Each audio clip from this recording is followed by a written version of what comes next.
Students next topic है आपका scientific notation. ठीक है, साइंटिफिक नोटेशन है 1.3 टॉपिक नंबर है। ठीक है, पेज नंबर है 6। इसके पहले डेफिनेशन देख लें। Writing numbers in power of 10 और स्टैंडर्ड फॉर्म आपको दिखाई हुई है, इस called scientific notation. Scientific notation के बारे में आप लोग 9th में भी पढ़ चुके हैं। ये इसकी स्टैंडर्ड फॉर्म है। ठीक है, m×10⁻⁻⁴ p। m and p general है। ठीक है, जनरल है। ये मैंने आपको एग्जांपल्स दिखाई हैं। 3.4 × 10⁻5 इसका मतलब है ये साइंटिफिक नोटेशन है। ठीक है, इसके अलावा 2.93 × 10⁻⁻2 ये भी साइंटिफिक नोटेशन है। ठीक है, ये मैंने एक नंबर लिखा है, इसको हम लोग साइंटिफिक नोटेशन में कन्वर्ट कर सकते हैं इस फॉर्म में।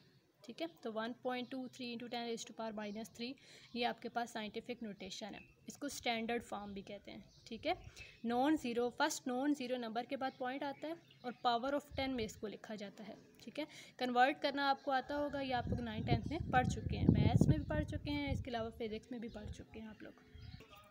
छोटे छोटे से टॉपिक्स हैं आप लोग के। इसके बाद नेक्स्ट टॉपिक है आपका प्रीफिक्सेस का। ये भी आप लोगों को पता है। ठीक है, प्रीफिक्सेस के बारे में आपको नो हाउ होगी। डेफिनेशन इसकी मेंशन्ड है। These are certain specific powers of 10 which have been given special names and symbols and are frequently used in measurements. ठीक है जी, ये मैंने कुछ एग्जांपल दी हैं प्रीफिक्सेस की। जैसे माइक्रो है। ठीक है, माइक्रो का सिंबल आपको पता है, इसकी पावर है 10⁻⁻6। नैनो है, इसकी 10⁻⁹ पावर है। ठीक है, ये आप लोगों ने देखा होगा सेंटीमीटर लिखा होता है, इसमें मीटर यूनिट है, सेंटी प्रीफिक्स है।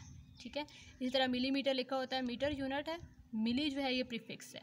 केजी लिखा होता है, इसमें ग्राम जो है ये हमारे पास यूनिट है, और किलो जो है ये प्रीफिक्स है। ठीक है, प्रीफिक्सेस का टेबल आपकी बुक में मेंशन्ड है, पेज नंबर 6 पे है। मैं आपको दिखा देती हूँ। टेबल नंबर है 1.5।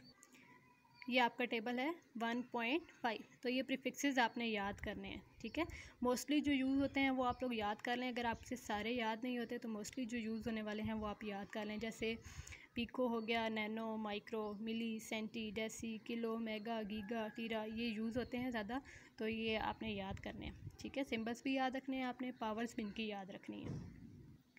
इसके बाद जी नेक्स्ट टॉपिक पे चलते हैं। नेक्स्ट टॉपिक आपका है conventions for using SI units. ठीक है, कन्वेंशंस हैं। बोर तो नहीं हो रहे होंगे आप लोग। साइंटिफिक नोटेशन और प्रीफिक्सेस के बारे में आप लोग पहले पढ़ चुके हैं, इस वजह से मैंने जनरल बताया है। ठीक है, कन्वेंशन ज़रा आप लोगों के लिए नई है, तो ये मैं ज़रा डीपली बता देती हूँ। ठीक है, फर्स्ट कन्वेंशन है full name of the unit does not begin with the capital letter even if named after scientific. साथ में एक एग्जांपल भी दी हुई है। ठीक है, ये मैं आपको क्लियर कर दूं। फर्स्ट पॉइंट ये है कि आप लोग यूनिट लिखते हैं ना, जैसे मीटर लिखा हुआ है, मीटर का M कैपिटल नहीं लिखना। ठीक है, फुल नेम अगर आप लोग यूनिट का लिखते हैं तो उसमें फर्स्ट लेटर कैपिटल नहीं होना चाहिए। हाँ, अगर किसी साइंटिस्ट का नेम है, जैसे न्यूटन हो गया, वाट हो गया, तो इनका नेम जो है ये आप कैपिटल से स्टार्ट कर सकते हैं। ठीक है, जैसे मैंने N कैपिटल लिखा है, वाट का W कैपिटल लिखा है। ठीक है, और भी एग्जांपल्स है काफ़ी सारी।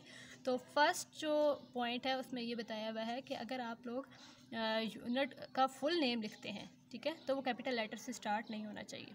ठीक है, सेकंड पॉइंट इसी से मिलता जुलता है। उसमें ये है कि जो यूनिट साइंटिस्ट के नेम के साथ स्टार्ट होते हैं, जैसे कि आपके पास न्यूटन है, वाट है, हर्ट्स है, इसके अलावा पास्कल, एम्पियर और कितने सारे यूनिट्स हैं आप लोगों को पता होगा। ठीक है, तो वो कैपिटल लेटर से ही स्टार्ट होने चाहिए, उनको स्मॉल से स्टार्ट नहीं करना। जैसे ये न्यूटन है, कैपिटल N, वाट है, कब कैपिटल W आएगा, हर्ट्स है, फ्रीक्वेंसी का यूनिट है। ठीक है, HZ मैंने लिखा है, Z तो स्मॉल है लेकिन H कैपिटल में आना चाहिए, इनको स्मॉल में नहीं लिखना।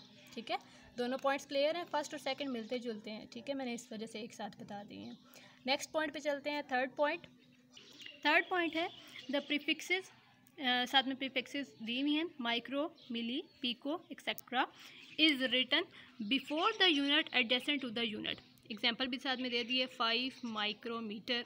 ठीक है, मीन्स प्रीफिक्सेस जो हैं वो हमेशा यूनिट से पहले आने चाहिए। जैसे ये मैंने माइक्रोमीटर लिखा है, मीटर जो है ये हमारे पास यूनिट है और माइक्रो इसका प्रीफिक्स है, तो मैंने माइक्रो पहले लिखा है, मीटर बाद में लिखा है। इस तरह केजी ये आपने कभी भी नहीं देखा होगा GK लिखा हो। ठीक है, G for gram, K for kilo. Gram जो है इसका यूनिट है और किलो इसका प्रीफिक्स है। ठीक है, तो प्रीफिक्सेस हमेशा यूनिट के स्टार्ट में आते हैं, बाद में नहीं आते, ये आप लोगों ने याद रखना है। नेक्स्ट पॉइंट है fourth the combination of a units is written each with 1 space apart. जब भी आप लोग एक से ज़्यादा यूनिट कंबाइन करके लिखते हैं तो उनके दरमियान में स्पेस रखें। जैसे ये मैंने न्यूटन मीटर लिखा है, दरमियान में स्पेस है। जाउल पर सेकंड लिखा है, दरमियान में स्पेस है। एम्पियर सेकंड लिखा है मैंने, तो दरमियान में स्पेस देनी है। इसी तरह आप लोग अगर 2 यूनिट इकट्ठे कंबाइन करके लिखते हैं तो दरमियान में थोड़ी सी स्पेस दें, जो आप लोग अक्सर मिस्टेक करते हैं। आप लोग क्या, हम लोग भी अक्सर मिस्टेक करते हैं कि इकट्ठा जोड़ के लिख देते हैं, हालांकि ये कन्वेंशंस के रूल के अकॉर्डिंग नहीं है, ठीक है। नेक्स्ट है आपके पास double, triple and so on prefixes are not allowed. Double या triple and so on prefixes आप लोगों ने कंबाइन करके नहीं लिखने हैं, ठीक है। यानी कि इकट्ठे आप लोग 2 प्रीफिक्सेस यूज़ नहीं कर सकते, 2 या 2 से ज़्यादा प्रीफिक्सेस यूज़ नहीं कर सकते। जैसे मैंने एग्जांपल दी आप लोगों को, माइक्रोमीटर, ऐसा नहीं लिख सकते आप लोग, ठीक है। माइक्रो की पावर क्या होती है, 10⁻⁻6। माइक्रो इधर भी 10⁻⁻6, तो 10⁻⁻6 10⁻⁻6 ये क्या बन जाता है, 10⁻12 जो पीको है, ठीक है ना। तो आप इसको माइक्रोमीटर लिखने के बजाय क्या लिखेंगे, पिकोमीटर ठीक है, लेकिन माइक्रोमीटर आपका माइक्रोमीटर आपका रॉन्ग है, ठीक है जी। उसके बाद पॉइंट नंबर 6 है, ये भी मैं आपको एक्सप्लेन कर देती हूँ। When a multiple of base unit is raise to a power, the power apply to the whole multiple and not just the base unit. इसका मतलब ये है कि अगर आपके पास पावर आ जाती है, जैसे 1 किलोमीटर स्क्वायर है, ठीक है, तो ये स्क्वायर जस्ट मीटर के ऊपर नहीं है, बल्कि किलो के ऊपर भी है और मीटर के ऊपर भी है, ठीक है। किलो क्या होता है, 10⁻³ होता है ना, और मीटर में लिखा ऊपर पावर क्या है, स्क्वायर। जब इसको ओपन करेंगे तो ये आ जाएगा 1 × 10⁻6 मीटर स्क्वायर, ठीक है।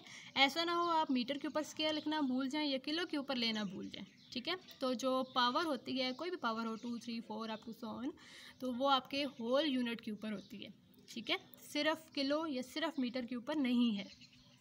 अच्छा जी, लास्ट पॉइंट है आपका 7th, before substituting value in the formula to calculate the final result, make sure that all the included physical quantities are expressed in their SI units. आपने ये ध्यान रखना है कि आपने जितनी भी वैल्यूज़ पुट की हैं, आया वो फिजिकल क्वांटिटीज़ एसआई यूनिट्स में हैं, ठीक है। आपने एसआई यूनिट्स में लिखनी है। आप लोगों ने पहले भी न्यूमेरिकल सॉल्व किए होंगे, आप न्यूमेरिकल्स में भी देखते हैं, अगर एसआई यूनिट में ना हो तो उसको पहले कन्वर्ट किया जाता है एसआई यूनिट में, किसी भी क्वांटिटी को, ठीक है। तो आपने ये लाजमी नोट करना है कि आया हमने वैल्यूज़ जो सब्स्टिट्यूट की हैं वो सारी की सारी एसआई यूनिट में हैं या नहीं। अगर नहीं है तो आपने एसआई यूनिट में पुट करनी है, ठीक है जी। ये आपका टॉपिक एंड हो गया, आपको आई थिंक क्लियर होगा। अगर कोई क्यूरी है तो मैं बार बार कह रही हूँ, आप मुझसे पूछ सकते हैं, ठीक है।